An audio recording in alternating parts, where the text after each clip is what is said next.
So if you walked into my studio here today for a lesson and said to me, Blue, I want to get better at being able to play sixes everywhere on the fretboard, I would think for a minute first about what your current level is, because depending on your current level means I'm going to teach it in a different order. And sometimes I'm actually going to teach it backwards. And what do I mean by that? Let's say you are perhaps low intermediate level and maybe getting your fingers around these kind of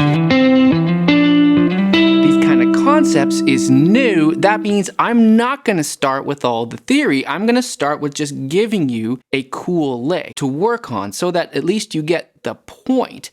And then we'll go from there. So I'll show you what I mean. So let's say we're going to do sixes. And we've done a lot of sixes on this channel, but we've never done sixes on these strings before.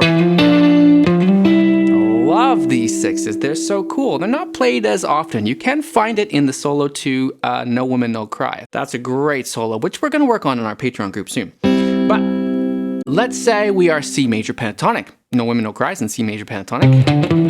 That would be easy shape right there, right? And I would have, say, this bar chord. I would have this triad, but put all that business aside. Even if you didn't understand any of that, it doesn't matter at first. The most important thing is to be able to get the physical development, to be able to move your fingers in the way that you need to be able to move them just to make something like this sound cool. So that's what I mean by backwards. A lot of teachers will start by saying, okay, well, let's talk about thirds and let's talk about harmony. We're going to go C, D, E on one string and go E, F, G on another string, and these harmonize in thirds, upside down are sixes. And that is all stuff that we are going to need to know in the long run, as we'll see. But first, let's just get the lick. So I'm going to show you this hammer-on. That's 5 to 7 hammer-on. And then my first finger is going to grab that C. 5th fret of the G string. I got first and third fingers. I'm going to slide the third finger up 1 fret. Now my second finger is going to take that string there, that 7th fret, and I slide those both up. Now it's a little tricky here because I'm using pick and fingers. So I got pick, finger, right? Pick, finger, pick, finger. You could just use pick though. You could go down, up, down, up, down, up. Whatever you like. I kind of like this hybrid picking.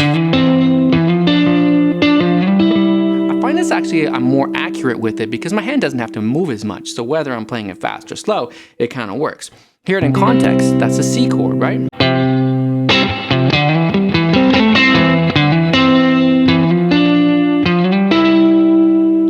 So we can put any kind of lick in front of it. Now that's a pretty complex lick, but we could keep something really simple too. Let's say we take our favorite bend of C major pentatonic, which is this one, and we walk down to the root, that's very close by, in major pentatonic, our root's there, right? And then we just do the lick. Simple. Any kind of lick before the lick would work. Any kind of lick before these sixes is going to make it sound connected to what you're doing. It's going to make it sound more intelligent in a way, right? Rather than just pause, think about my memorized lick. Oh, here it is. I'm going to put it in here now. I want to connect it to what could be another lick or just pure improvisation on the scale. I could just descend the scale and then do the lick. And maybe I start with the hammer, maybe I don't. Maybe this doesn't work out as well for the fingers. That was just easier to not do the hammer on in that case. That was just the scale and then the sixes. I could come from down here.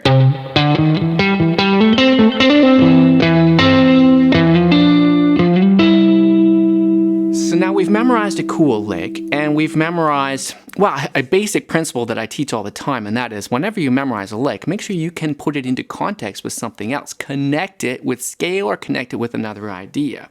But that's what I mean by backwards. So we can play the lick now. We worked on the physical development, but we don't really understand it. And here's the problem. So sometimes when people learn guitar, they're going to start with the theory, or the teacher will teach them the theory, all about the harmony and stuff. And that's very valuable. But then students get bored and they're like, well, what's the point of this? I can't even play anything. I've memorized that E is the major third of C, blah, blah, blah, but I can't play anything. Yeah, we want to be able to play something first. But we'll see the problem is if you stop there, if you just memorize licks, it's very hard to move licks or to transpose them to, say, just different keys, but even just move them over to different chords, etc. Because we got to know, well, how am I finding this lick, right? Right now, we've memorized it as C. So whenever we're in the key of C, we could play that, but that's not great, right? We could now look at the fact that this is in C major pentatonic easy shape.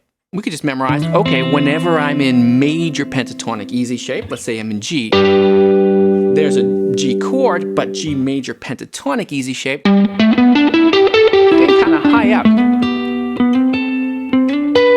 But it does work. It's a cool lick there. So that's one way to do it, yeah. That's a pretty easy way. We're lucky with guitar in that we can just shift things up and down. That's very, very easy for us. But what if we want to move it to a different chord of the key? We want to be able to see where these all opportunities for sixes are, right? So let's take C. We'll stay in the key of C here. We had this lick, right? And we got to understand a bit of the theory in order to do this. So what am I doing? I am visualizing a C chord. I can visualize this first inversion of a C chord. We did that recently in another video. What's the first inversion of a C chord? It just means that a C chord has 3 notes, right? In this case, C, E, G. Doesn't even matter if you memorize C, E, G. It doesn't really matter. The point is, it's a root third fifth. And we can put those notes in any order. It doesn't really matter. The C chord with C/E, right?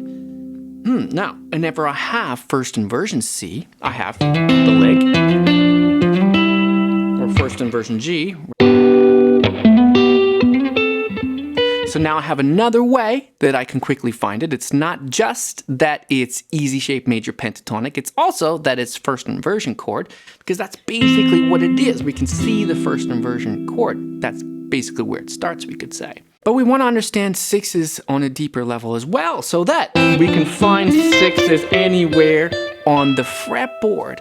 And so how do sixes work? They work like this. Now, this is where we get into, you could say it's almost like now we're at the beginning. Now we're looking at the theory. When we understand the theory, then we can apply it to anywhere, any key, any chord, any song. That's what makes us much better guitar players. Not just guitar players that can, oh, I can play this cool lick on this song. Yeah, but that doesn't really make you a good musician. So here we go. We're going to understand that basic harmony is really quite simple. Let's say if we have the key of C, it's a good one, right? It's no sharps or flats, easy. Key of C are these notes, C, D, E, F, G, A, B, C. Okay, easy. Now, if I walk up C, D, E, if I just go those notes, I'll go C, D, E, or C, D, E, C, D, E, doesn't matter where we play it. Let's play it here, C. I'm just walking up the scale, C, D, E. Now, what if at the same time, my other finger starts on the E instead of the C, and it walks up the scale, right? It goes E, F, G. So my first finger is going C, D, E, which is the scale from C. My other finger is going E, F, G, which is the scale starting on E. And that's how we get sixes sound. Okay, so that helps. Now, if that's new to you, that might take a while to digest that. I went through that pretty quick because we've done that a fair bit here on this channel and our Patreon. But if you got that concept, that's going to help a lot, because that means that wherever we have a C, we have these shapes, except this is where the guitar drives people nuts, and that is because the B string changes everything. We look back at the original lick that we did, right? The shapes were this wide apart. The first one was 2 frets apart, right? 2 strings apart, 2 frets apart. The second one was 1 fret apart. It's the shorter version. The third one is the shorter version as well. Well, why would that be? Because the distance here In this case, E to C is a certain distance away. And E to C here, once we cross the B string, is a different distance. We always come across that problem when we get to the B string. So again, that's a bit of theory just about the fretboard that we've got to know and we've got to get used to. And a lot of students really struggle with this B string issue. But I mean, honestly, it's not that hard. And a lot of the students are like, well, why does the B string have to be the way it is? Oh my God, such a pain in the butt. But we wouldn't be able to do so many of the things we want to do if the B string didn't have this note, for example, there. Has to be there, right? We won't be able to play these standard bar chords. It would be impossible. So now I understand that was really quick, but that is the theory of all this stuff. We're going to put it together. And at the very least, even if that theory is a bit of jumble in your head, you could memorize these shapes and be able to move them around the fretboard. So we know that we can find this lick in a few different ways. We can find this lick whenever we are easy shape major pentatonic.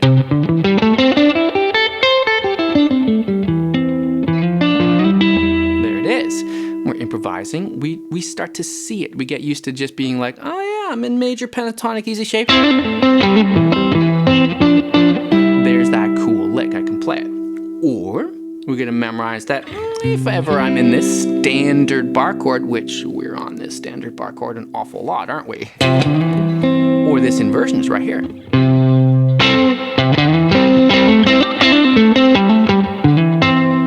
It's right there. Because really, that bar chord connects to that inversion, which is connected to easy shape. They're all connected. Everything is connected. But that's when we're not crossing the B string, right? When we're crossing the B string, the shapes are different. We've got to have a method for finding them, and we have to remember the shapes are just different. It's not so hard. There's that C, right? Shape is now this one. You can see, actually, if you want, you can see cowboy C chord is right there, right? And those are the shapes. They're different. This is 1 fret apart, 2 strings apart. Same fret, 2 strings apart. Same fret. So, how do we find these ones? Well, there's different ways you could do it, but generally, if you get good at knowing the notes on the fretboard, you'll know that's a C right there. And then you know, well, it's the B string, so my 6th lick has to be these shapes, or there's a C right there. It crosses the B string as well. I'm not playing the B string because I'm actually skipping the B string here, because this lick is always 2 strings apart. That's how we get that interval. But since it's passing over the B string effect still applies. And so therefore it's the 1 fret apart shape. This is up an octave. There's that C. It's really the same as that one, right? But that C is a G string C, and it's really a part of this one, right?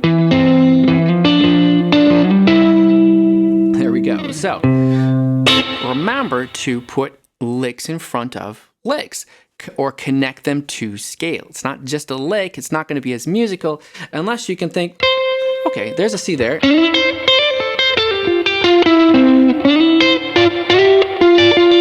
You can see the pentatonic there. That's C major pentatonic shape 2. Call it extension shape. Little bit of sus4 there.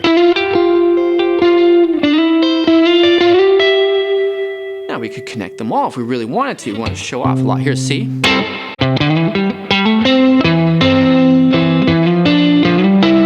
I got to visualize what's C major pentatonic here.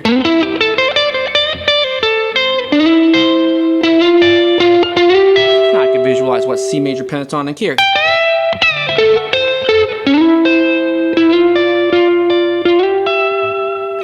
One, we have to have the physical ability, which is why sometimes when I teach it backwards. I got to just give you a lick first so you get what are we doing here. I want to be inspired. I want it to sound cool. But then we're going to back up and say, well, you do have to know some of the theory. If you cheat yourself and you say, Jimi Hendrix didn't know theory, that's not true. All those guys, they did. Maybe they didn't go to Berklee School of Music, but they understood music on a level that allowed them to play these amazing things that they did. Now, I'm not saying you've got to memorize that E is the major third of C. To us guitar players and us rock and rollers, maybe it doesn't make much sense. It doesn't hurt though, honestly. I will say, like, once I learned all that stuff, it really helps. It really does. So you can check out that solo. It's on the 1975 live version of No Woman, No Cry. And we're going to look at some of those licks on our Patreon group starting next week, I think, because that's going to take me a little while to get together. So you can check that out on Patreon. The link is below, and you get 7 days for free. So, I mean, you might as well try it out, right? My name is Blue Morris, and I teach guitar lessons here in Vancouver and on YouTube and on Patreon, and I hope to see you there.